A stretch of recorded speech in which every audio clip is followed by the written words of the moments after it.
Sono state almeno 400 le auto arrivate nello spazio dell'area fieristica di Santa Lucia di Piave, rispondendo all'appello del sindaco Riccardo Szumski, che ha organizzato questa particolare iniziativa, una giornata terapeutica dedicata a lavoro e salute.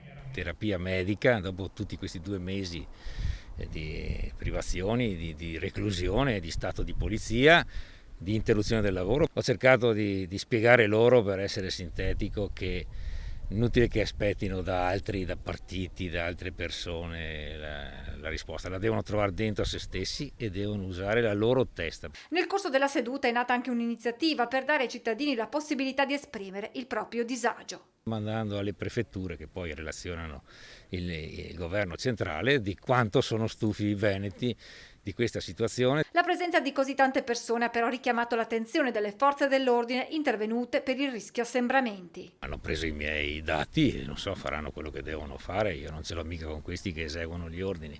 Dico che abbiamo visto che c'è stata una riunione di macchine a distanza, tutti con i presidi, vedremo e ci difenderemo.